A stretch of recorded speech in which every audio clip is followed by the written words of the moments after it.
Assalamualaikum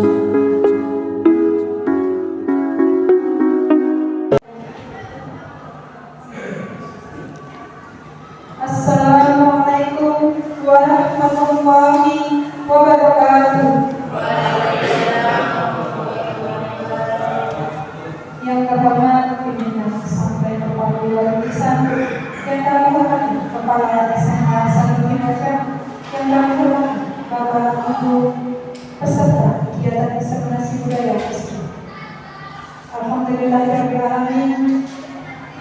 Allah berani melimpahkan segala rahmat serta hidayah kepada kita semua, sehingga kita dapat mengikuti kegiatan pada siang hari ini dengan keadaan sehat walafiat.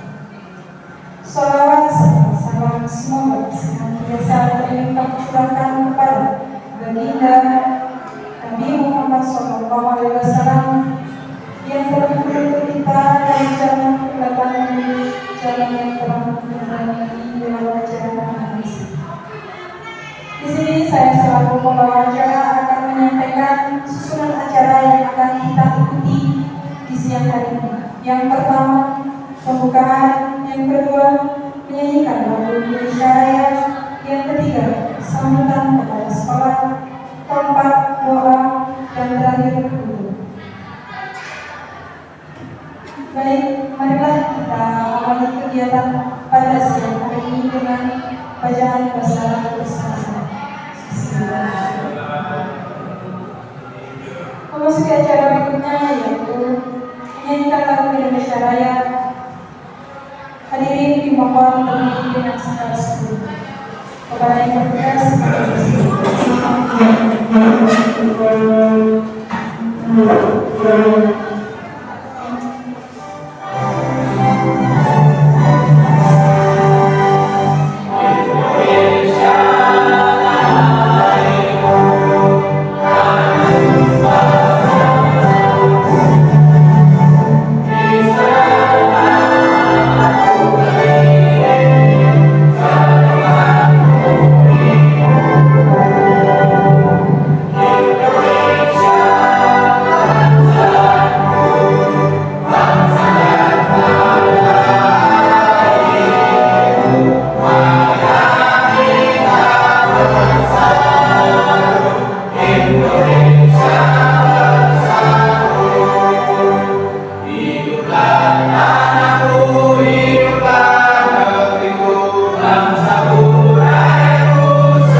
untuk selanjutnya pada acara kegiatan ini mohon kepada Ibu Kepala Sekolah atau yang mewakili untuk memberikan sambutannya di siang hari. Kepada Ibu pimpinan di sini.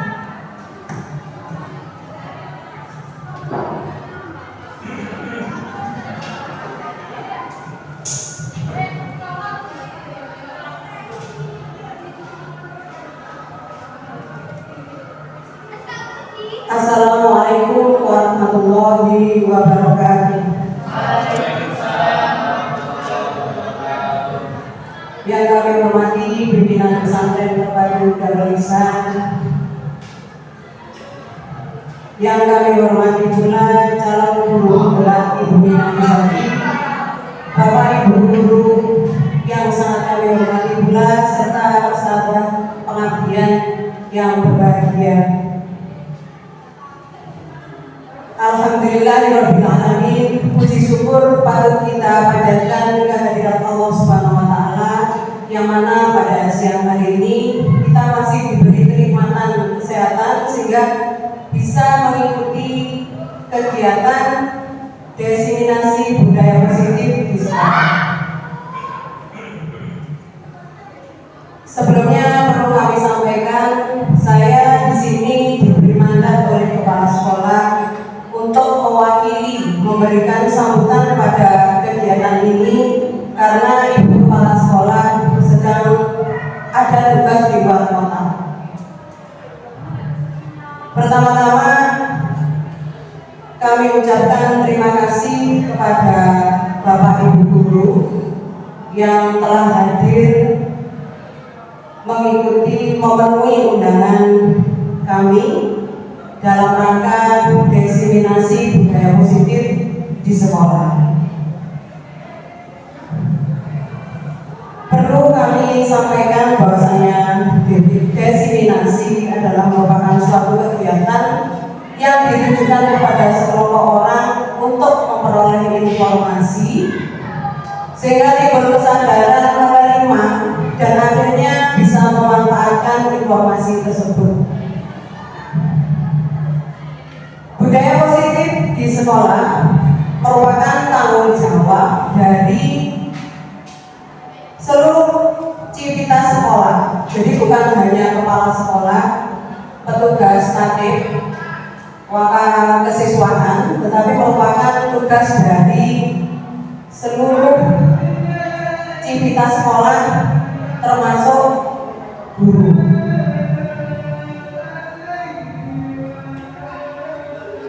Pada dasarnya budaya positif di SMA Hasanuddin ini sudah dilaksanakan oleh seluruh warga sekolah. Hanya saja masih perlu perhatian khusus, belum terlaksana secara konsisten dan berkelanjutan. Perlu upaya dan dorongan dari semua pihak agar budaya positif menjadi kebutuhan bersama yang akan mencetak karakter profil pelajar Pancasila. Bapak Ibu yang kami hormati, budaya positif memiliki urgensi dalam pembentukan karakter anak. Sekolah merupakan institusi pembentukan karakter anak yang utama. Jadi pembentukan karakter anak itu yang memiliki peranan penting adalah sekolah. Jadi sekolah, kalau di sekolah, kalau di rumah ya tugas dari orang tua. Oleh karena itu kita perlu suatu kesepahaman tentang cara yang benar menerapkan budaya positif yang ada di sekolah. Perlu refleksi terkait teknik-teknik pemberian hukuman, ya, pemberian sanksi, penghargaan dan motivasi, apakah sudah benar sesuai dengan filosofi pemahaman Ki Hajar Dewantara. Kedisiplinan anak yang masih rendah karena anak belum memiliki intrinsik untuk melaksanakan budaya positif di sekolah merupakan salah satu tujuan dari kegiatan ini. Oleh karena itu, marilah kita mengikuti kegiatan ini sebaik-baiknya sehingga nanti kita bisa menerapkan budaya positif yang ada di sekolah kita yang akan disampaikan oleh calon guru penggerak yaitu Ibu Nina Izati SPG. Semoga nanti acara ini bisa memberikan manfaat pada diri kita sendiri, pada kedisiplinan anak-anak, dan budaya positif merupakan suatu kebutuhan buat seluruh anggota stakeholder sekolah. Jadi harapan saya Bapak Ibu guru bisa mengikuti kegiatan ini dengan sebaik-baiknya dan bisa mengambil manfaat dari apa yang disampaikan oleh calon guru penggerak yaitu Ibu Nina Izati. Saya kira sambutan yang saya sampaikan cukup sekian. Mohon maaf kalau ada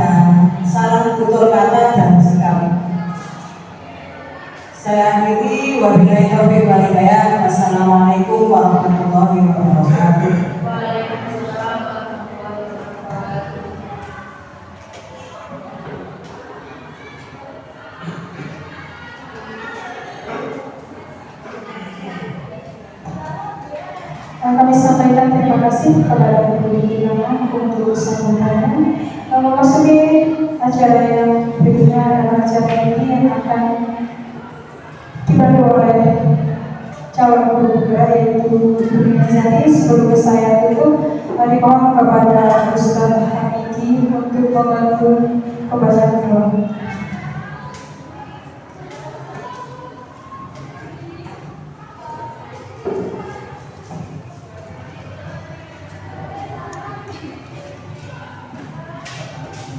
Assalamualaikum warahmatullahi wabarakatuh. Mohon izin Bapak Ibu, monggo sebelum acara ini kita mulai, marilah kita berdoa dengan angkat kedua tangan dan mengangkat kepala. Semoga acara kita pada siang hari ini senantiasa diberikan kelancaran dan ridho oleh Allah Subhanahu wa Ta'ala. Al-Fatihah.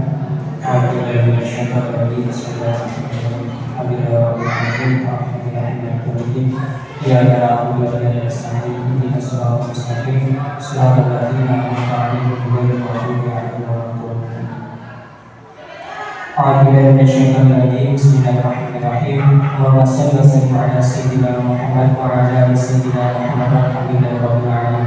Ya Allah ya Rahman ya Rahim, Astaghfirullahaladzim, Astaghfirullahaladzim, Astaghfirullahaladzim. Allahumma ighfir lana dhunubana wa liwalidayna warhamhuma kama rabbayana shaghira.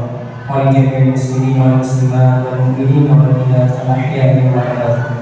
Allahumma inna nas'aluka salamatan fid dinina wa 'afiyatan fil jasadina wa ziyadatan fil 'ilmina wa barakatan fil rizqina wa tawbatan qabla al-mautina wa rahmatan inda al-mautina wa fatihatan 'inda al-mautina. Allahumma hawwin 'alaina fi sakaratil maut wa najina minan nar wa laqina al-hisab. Rabbana la tuzigh qulubana ba'da idh hadaytana wa hab lana min ladunka rahmatan innaka antal wahhab. Allahumma iftah lana abwaabal khair wa abwaabal barakah wa abwaabal ni'mah wa abwaabal rizqi wa abwaabal quwwah wa abwaabal sihah wa abwaabal salamah bi rahmatika ya arhamar rahimin. Rabbana hab lana min azwajina wa dhurriyyatina qurrata a'yun waj'alna lil muttaqina imama. Rabbi hab li minas salihin, Rabbi hab li minas salihin, Rabbi hab li minas salihin. Rabbana atina fid dunya hasanah wa fil akhirati hasanah wa qina adzabannar. Wadkhilna jannata ma'al abrar ya aziz ya ghaffar ya rabbal alamin. Assalamu ala sayyidina Muhammad wa ala alihi wasallam. Subhana rabbika rabbil izzati amma yasifun. Wassalamun ala al-mursalin walhamdulillahi rabbil alamin. Al-Fatihah.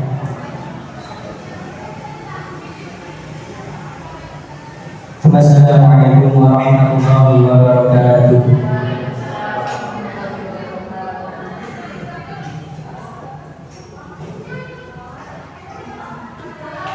Alhamdulillahirabbil alamin. Acara pembukaan telah selesai. Di sini bisa saya acara apabila ada kesalahan kata. Bila kita berikan hidayah. Wassalamualaikum warahmatullahi wabarakatuh.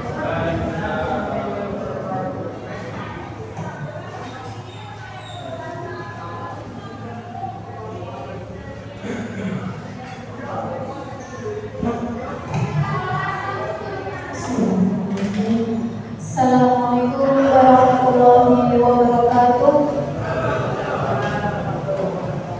Alhamdulillah, segala puji hanya bagi Allah yang telah memberikan kita kesehatan, kenikmatan, waktu luang sehingga bisa berada di sini pada siang hari ini dalam kondisi sehat, dalam kondisi bahagia insyaallah.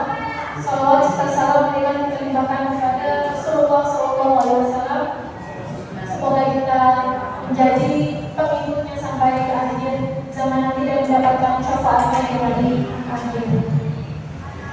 Bapak Ibu yang berbahagia, sebelum saya mulai untuk menyampaikan diskriminasi yang positif, saya ingin mengucapkan terima kasih untuk kehadirannya, untuk waktu luang yang diberikan untuk kegiatan pada siang hari ini. Kemarin ketika Bapak Ibu menerima undangan untuk menghadiri kegiatan hari ini, budaya positif? Bapak Ibu, apakah mungkin sudah tahu semua apa itu budaya positif? Budaya positif, ya, budaya positif itu adalah sebuah budaya atau kebiasaan positif atau kebiasaan baik yang kita harapkan bisa kita terapkan di sekolah, yang itu tujuannya adalah untuk membentuk karakter-karakter positif atau karakter-karakter baik untuk ditumbuhkan oleh anak didik kita. Bapak Ibu, saya slide, ya, monggo bisa dilihat.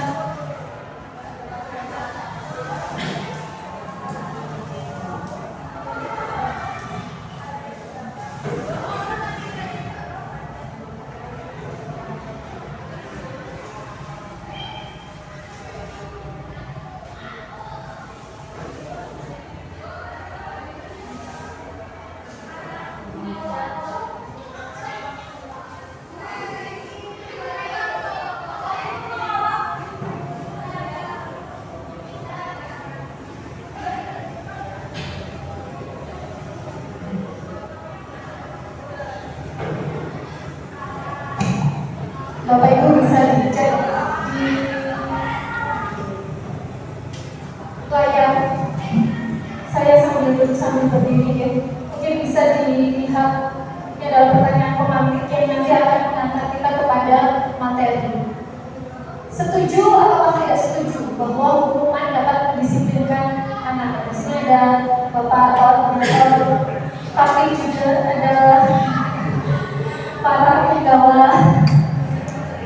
Oke, kemudian yang kedua, apakah pemberian hukuman dengan hal positif seperti membaca, atau mungkin kalau di sekolah kita adalah dengan, kalau ada siswa yang terlambat adalah dengan disuruh membaca Yasin Al-Qur'an, kemudian bersihin halaman sekolah, itu benar-benar dapat meningkatkan disiplin anak. Kemudian yang ketiga, apakah memberi penghargaan mungkin bagi siswa-siswa kita yang secara umum berperilaku baik dan memiliki prestasi yang baik, apakah kita memberikan penghargaan kepada mereka yang menurut kita sudah baik itu tadi bisa meningkatkan motivasi belajar anak? Ya, mungkin bisa dijawab dalam hati terlebih dahulu, karena nanti ini berhubungan dengan materi kita pada jam ini. Slide.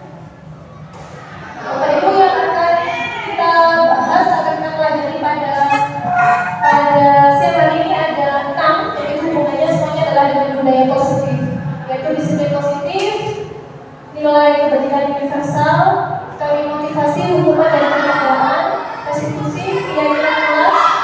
Yang keempat adalah kebutuhan dasar manusia dan dunia berkualitas.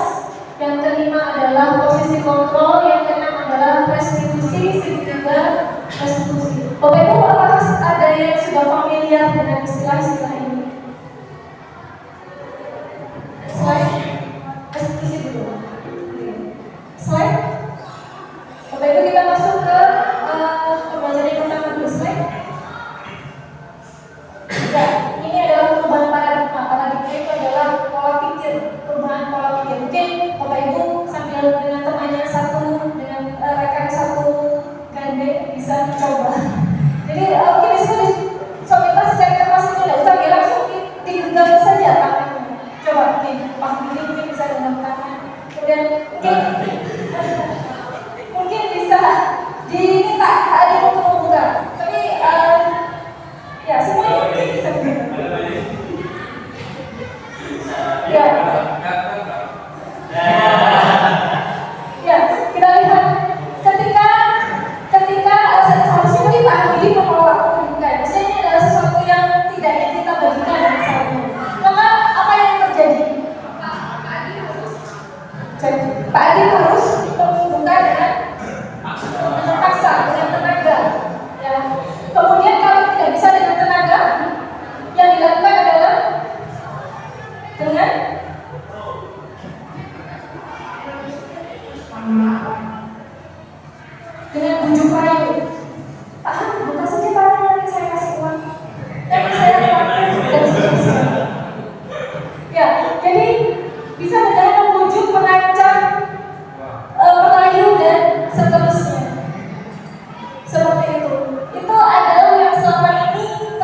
di sekitar kita.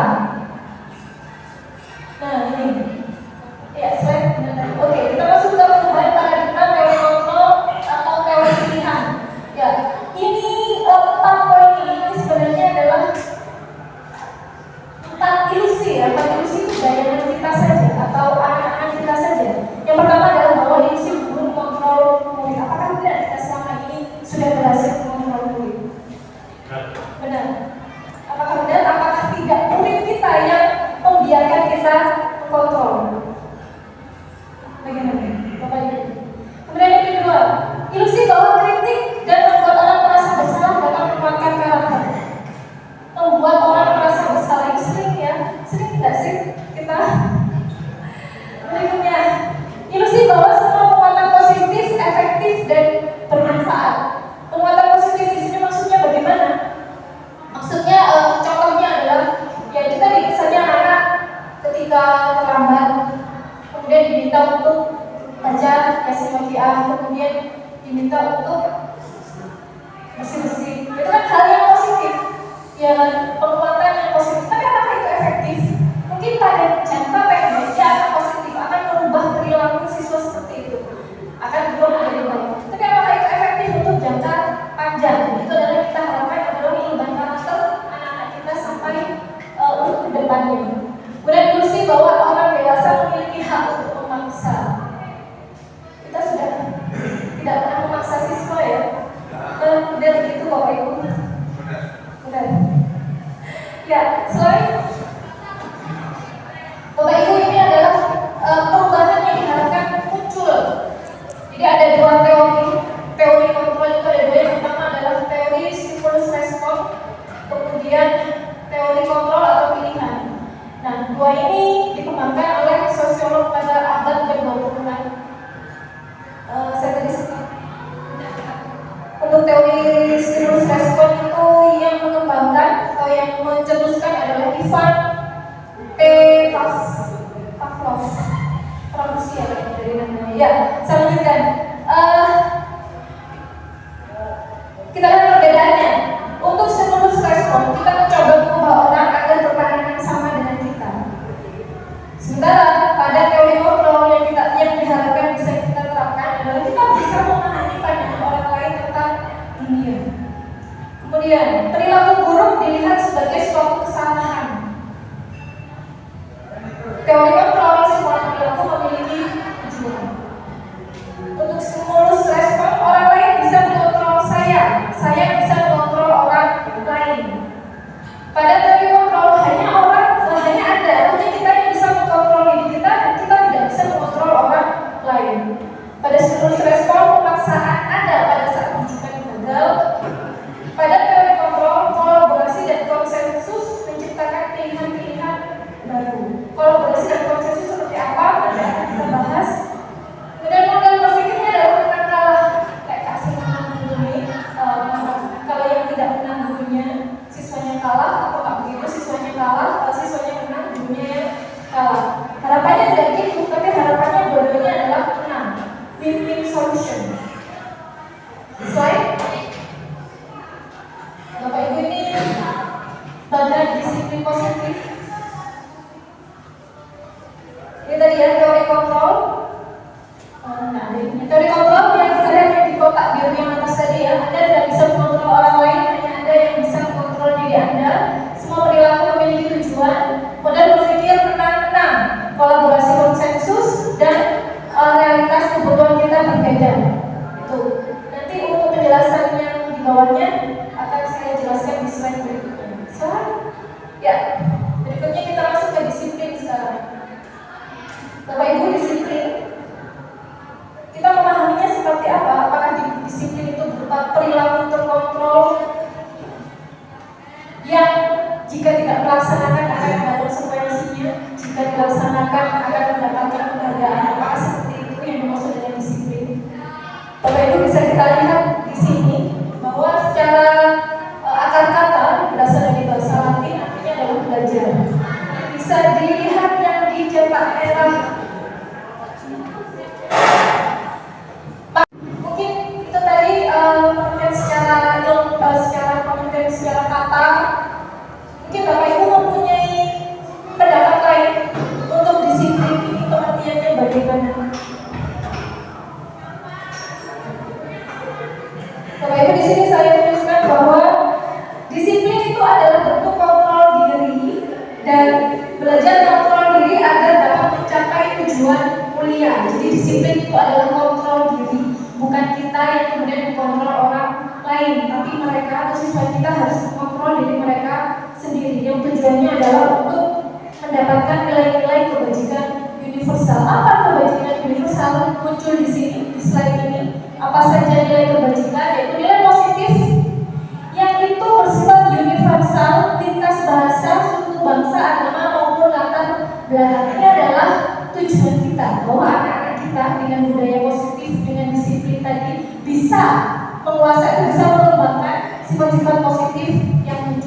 diterjemahkan dalam profil pelajar Pancasila. Mungkin kita sudah sering membahas ini ya.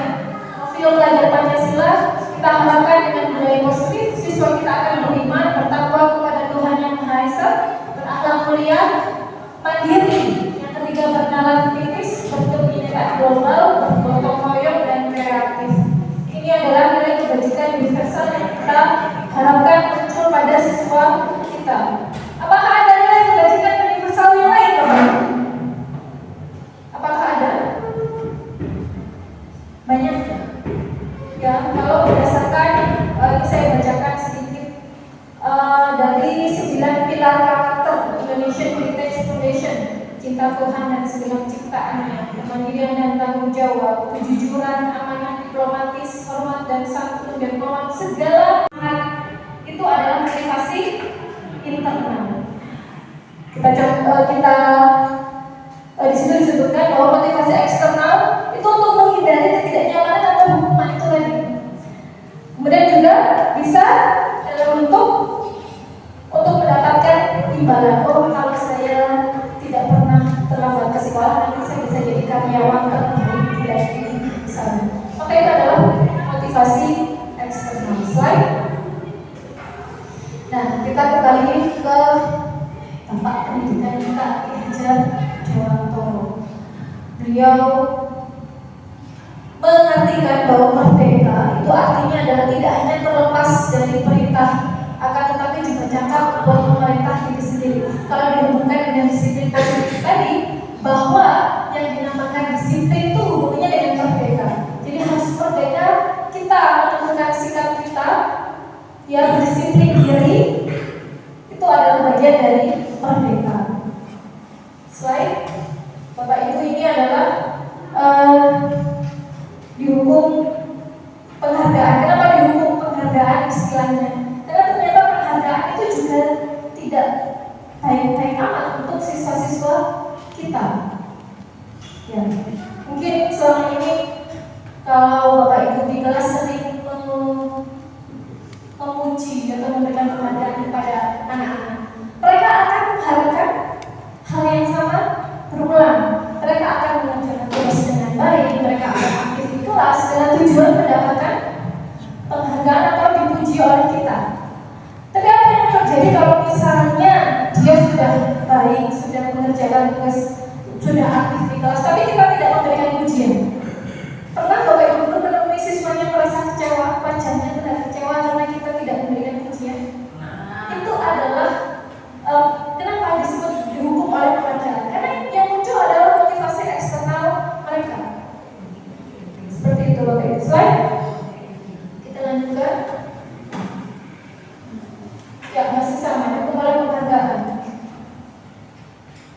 Ada lagi. Ada satu kelas, semuanya mengerjakan tugas. Kemudian kita mendapati salah satu atau salah dua siswa, kemudian pekerjaannya bagus, kita puji. Kemudian yang lainnya merasa loh, saya tidak diperhatikan, saya tidak dipuji, saya tidak bisa mengerjakan dengan baik. Itu adalah kekurangan dari penghargaan ketika kita melayani siswa-siswa kita di dalam kelas. Berarti Pak boleh ada penghargaan yang menurut saya boleh atau masih perlu dilakukan, tapi pada tahap tertentu kita harus mengetahui kapan waktu yang pas untuk diberikan. Slide.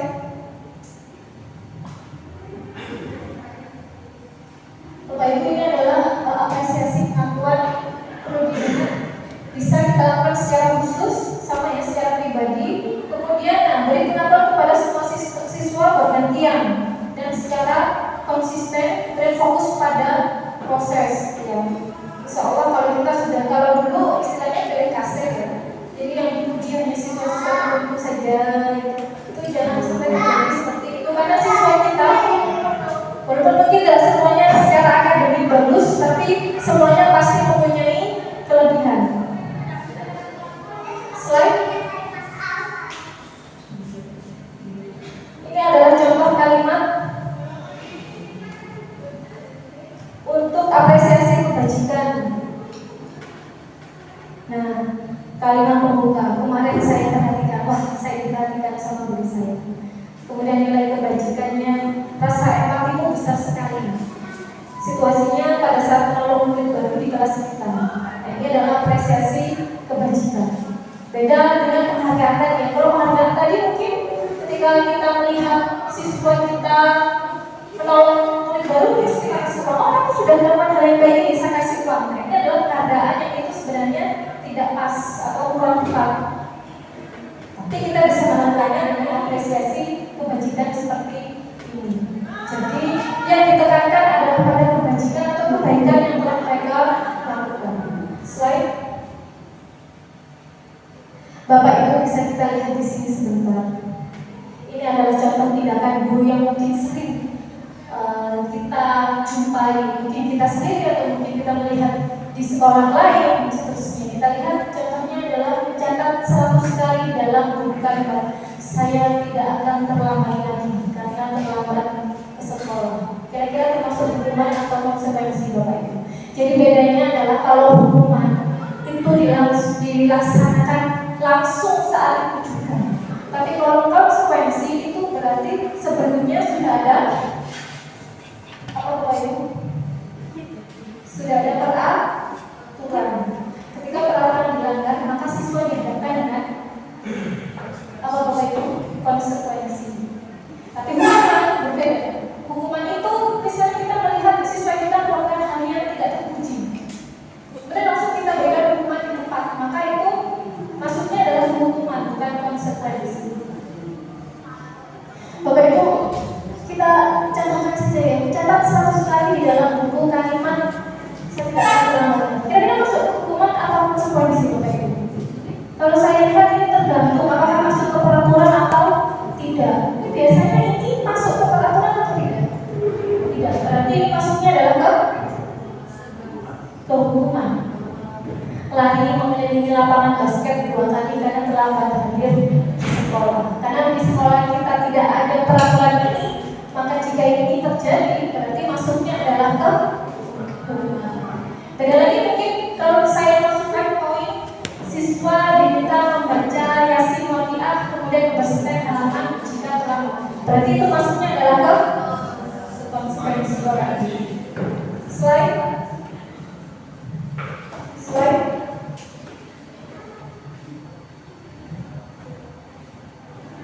Ini perbedaannya Bapak Ibu antara hukuman dan konsekuensi. Hukuman sesuatu adalah sesuatu perbedaannya. Jika hukuman bisa membuat anak-anak merasa tersakiti Bapak Ibu, karena itu tidak ada peraturannya sebelumnya, mereka tiba-tiba saja dikasih hukuman. Tapi kalau konsekuensi sesuatu harus terjadi, artinya karena itu sudah merupakan sebuah peraturan. Begitu Bapak Ibu. Mungkin yang bisa kita tekankan adalah pada poin yang ketiga. Yang kedua, membuat anak sakit fisik maupun hati untuk jangka waktu yang lama, meninggalkan trauma. Kemudian pada konsekuensi, mungkin anak tidak nyaman tapi hanya dalam jangka waktu pendek saja. Kemudian untuk hukuman, anak akan menguji kedisiplinan, sementara pada konsekuensi anak akan menghargai kedisiplinan. Bapak Ibu, saya skip next slide. Nah, sekarang kita masuk ke restitusi Bapak Ibu. Apa itu restitusi? Proses menciptakan kondisi bagi murid untuk memperbaiki kesalahan mereka sehingga mereka bisa kembali pada kelompok mereka dengan karakter yang lebih kuat.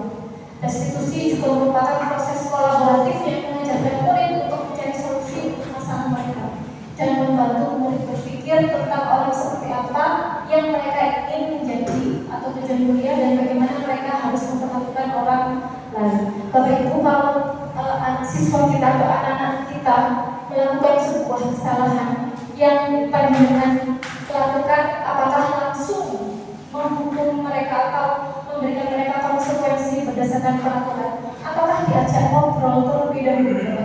Yang mana? Ya, restitusi ini nanti tahapannya adalah kita ajak dulu mereka untuk ngobrol, bertanya kepada mereka, ada apa? Tahapannya kan ada restitusi. Kita next slide lagi. Ya, 9 ciri-ciri restitusi, bukan untuk menembus kesalahan, namun untuk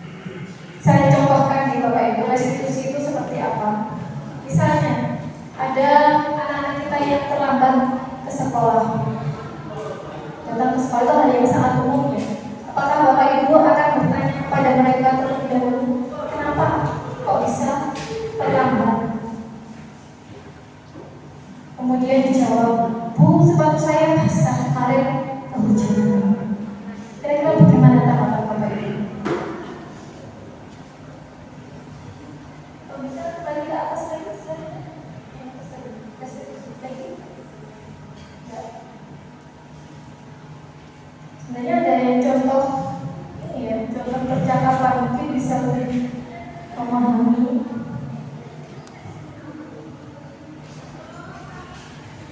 Itu contoh video, kan saya bikin sih, Susi juga ya Susi nonton video restitusi. Ya Bapak Ibu, apakah Bapak Ibu akan bertanya seperti itu kepada anak-anak? Sepatu saya basah Bu, karena kemarin hujan. Salah kenapa kok hujan? Sepatunya dipakai, kan harusnya dicopot. Atau kalau lagi nah, kenapa cuma beli satu? Kok kan tahu sekarang musim hujan? Sepatu harus ada di rumah dua paling tidak. Apakah seperti itu Bapak Ibu?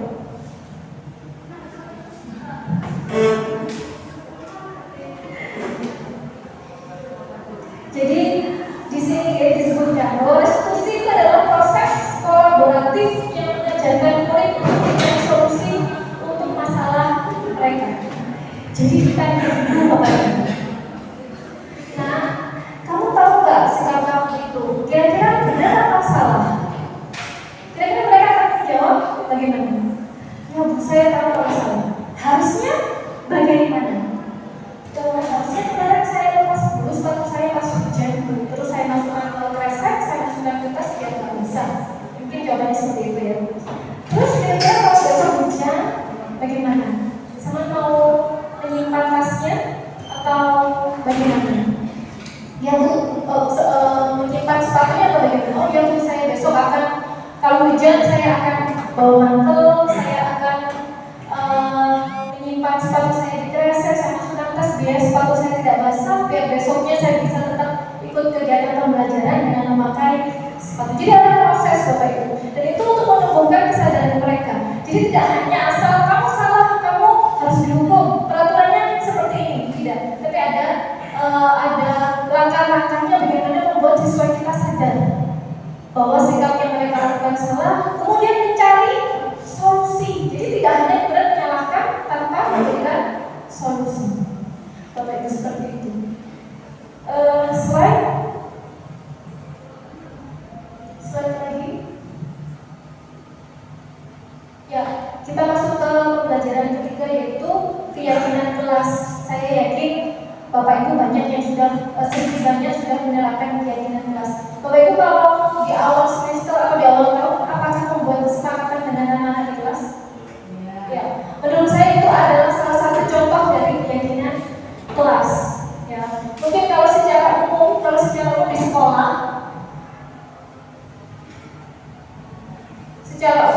di sekolah, itu siswa yang pakai sepeda motor untuk menjawab pertanyaan ini ya, harus memakai helm. Itu adalah keyakinan sekolah. Kemudian apalagi? Harus melaksanakan 3M, menggunakan masker pada masa COVID dulu ya, mencuci tangan dan menjaga jarak 1,5 meter. Ini adalah contoh dari keyakinan kelas. Mungkin beda dengan di setiap guru, mungkin akan berbeda. Kalau di saya contohkan, anak-anak saya persilakan untuk saya persilakan untuk keluar dulu, silakan keluar dulu, cuci muka, lihat hijau-hijau biar matanya segar, biar fresh lagi. Atau kalau sudah nggak makan, boleh silakan makan permen, tapi permennya jangan yang sampai mengganggu kelas. Ya, permen soto, permen karet itu kan mengganggu ya, itu tidak saya perbolehkan di kelas. Kemudian silakan untuk menyediakan air minum di mejanya masing-masing, karena kalau sudah ngantuk berarti kekurangan cairan, kekurangan oksigen dari air putih. Itu adalah contoh dari keyakinan kelas. Slide. Harapannya begini Bapak Ibu. Harapannya adalah setelah dari peraturan kelas muncul ke keyakinan kelas, kemudian memunculkan positif dan akhirnya akan masuk ke budaya positif. Slide. Ini adalah contoh dari kesepakatan kelas Bapak Ibu. Ya, pertanyaannya, yang mana yang merupakan keyakinan kelas? Beda Bapak Ibu, kesepakatan kelas dan keyakinan kelas. Mungkin ada yang mau jawab pertanyaan ini, yang mana yang merupakan keyakinan kelas? Silakan. Bu Susi mungkin. Yang kita yang termasuk keyakinan kelas yang sebelah dan kiri, ya kami guru dan murid yang saling menyayangi, itu keyakinan karena di situ ada nilai kebajikannya. Kemudian yang kedua, kami murid yang semangat belajar, itu juga ada nilai kebajikannya. Kemudian yang ketiga, kami murid yang peduli dengan teman-teman, nilai kebajikannya yaitu kepedulian. Kemudian kalau yang di samping yang terusnya dikatakan dalam persatuan itu lebih kepada peraturan kelas. Yang memang harapannya anak-anak ini punya keyakinan. Nah ini yang memang tidak mudah. Sejauh ini kan anak-anak dalam tepat waktu, kemudian masuk bina dan lain sebagainya. Kalau dari dalam diri itu juga mungkin masih perlu ditingkatkan lagi. Terima kasih Bu Bina.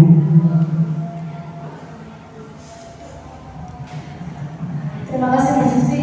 Ya, seperti yang dijelaskan oleh Bu Susi bahwa yang kesepakatan kelas yang sebelah kiri itu adalah menunjukkan keyakinan kelas, sementara yang sebelah kanan menunjukkan kesepakatan kelas, atau mungkin bisa kita ganti dengan peraturan kelas seperti itu. Jadi ketika keyakinan kelas itu menonjolkan atau di dalamnya terdapat nilai-nilai kebajikan, itu sudah diberi tanda kuning ya, saling menyayangi, itu adalah kebajikannya, dan semangat dan peduli. Seperti itu Bapak Ibu. Slide lagi.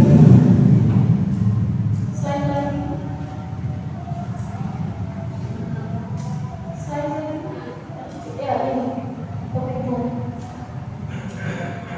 Ini adalah contoh-contoh peraturan.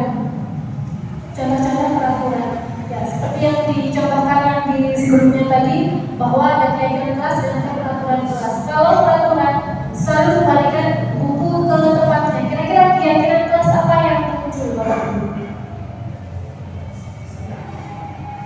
Ya, Bu Susi, disiplin. Bapak Ibu yang lain, setelah kita membaca buku, silakan tidak bertanggung jawab. Ya, dilarang mengganggu orang lain. Keyakinan yang muncul adalah, atau kebijakan yang muncul adalah ya, menghargai orang lain.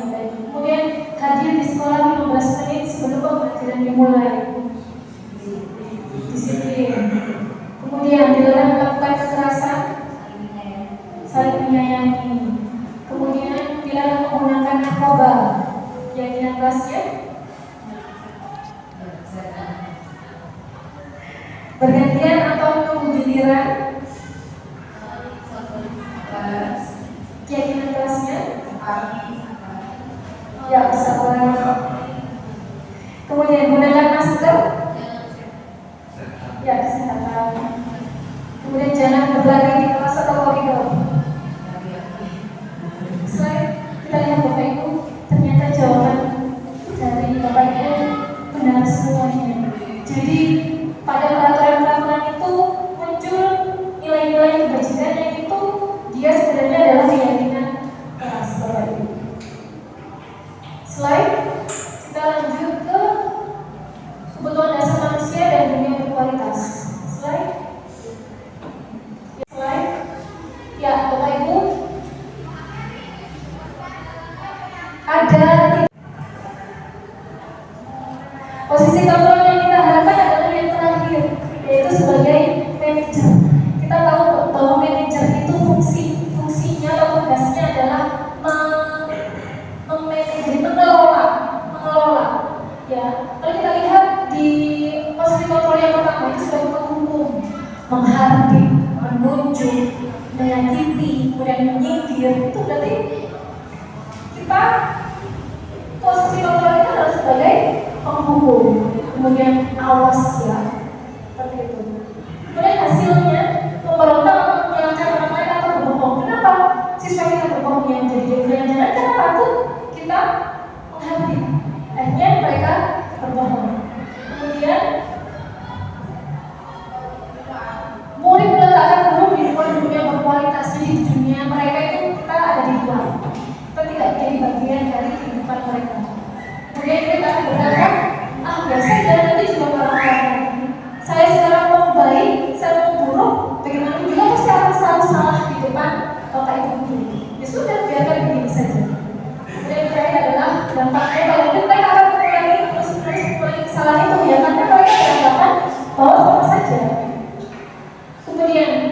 Posisi kontrol yang kedua adalah pembuat rasa bersalah. Seharusnya kalian harus rajin belajar. Kalau nggak begitu, ibu kecewa kamu sudah terlambat datang ke sekolah. Ini maksudnya adalah ke pembuat rasa bersalah. Kamu seharusnya sudah tahu bahwa ibu sangat lelah. Ibu itu sudah capek di rumah, sudah capek. Saya harus menghadapi kamu di sekolah. Seperti itu, pembuat rasa bersalah. Murid akan meminta maaf dan kemudian dia akan merasa rendah diri karena kita menempatkan mereka pada posisi mereka bersalah kepada kita. Kemudian kita sebagai teman, ini yang paling di antara kita banyak yang ini ya, yang teman ya. Jadi kalau ada sesuatu yang datang terlambat, kita bilang begini, saya tahu kamu pasti tadi malam capek ya habis nunggu orang tua, makanya sekarang datang terlambat. Betul begitu? Iya betul. Kita sedang membuatkan alasan karena anak. Kemudian hasilnya adalah ketika kita membela mereka, hasilnya adalah ketergantungan. Bapak Ibu, jadi mereka menjadi lemah dan tidak mandiri. Dan sebagai pemantau kita akan selalu memantau melihat siswa kita dan dibandingkan dengan peraturan. Sepatumu harus warna hitam, itu kok warna putih? Berarti kamu sudah melanggar peraturan. Sekarang tertib. Kita yang paling sering kayak di sini ya Bapak Ibu ya. Apa peraturannya? Mungkin pemantau ini ya banyak yang paling banyak ada pada kita. Menitik beratkan pada sanksi atau hadiah untuk dirinya. Dan terakhir adalah manajer, yaitu tujuan akhir kita sebagai seorang guru, harapannya adalah kita menjadi manajer. Ya, mengajukan pertanyaan-pertanyaan tadi. Kita ajak dulu ngobrol. Kenapa? Kok bisa seperti itu? Kamu tahu kesalahanmu di mana dan seterusnya. Kemudian bisa guru berkata apa yang kita yakini, apa yang bisa kamu kerjakan untuk memperbaiki masalah ini. Jadi dibantu siswa kita untuk mencari solusi dari permasalahan yang muncul.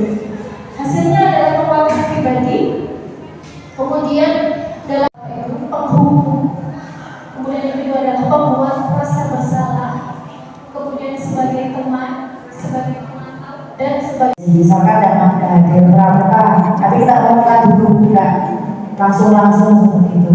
Yang terlambat barangkali dipanggil orang tuanya, itu kan sudah bentuk konsekuensi ya di sekolah kita. Sebenarnya sudah mulai mengasih itu. Mungkin itu saja Bu Ina yang bisa saya sampaikan. Terima kasih.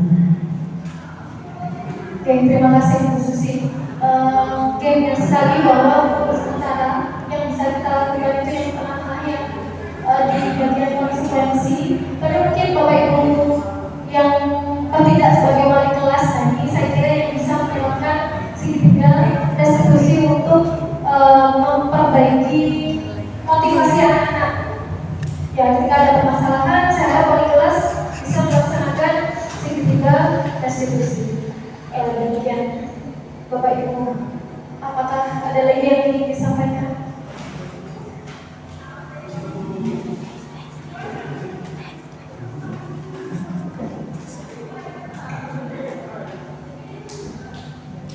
Kalau demikian, karena waktu sudah menunjukkan pukul 12.50, sudah lebih dari 60 menit atau 1 jam kita di sini. Kita akan mengakhiri kegiatan ini. Sebelumnya saya ingin mengucapkan terima kasih kepada Bapak Ibu sekali lagi karena hadir di sini. Kemudian semoga yang saya sampaikan ini bisa bermanfaat untuk sekolah kita, terutama untuk anak-anak kita. Harapannya bisa kita terapkan bersama-sama untuk menerapkan budaya positif di sekolah kita. Insya Allah demikian. Mohon maaf jika ada kata-kata yang kurang tepat, kurang berkenan.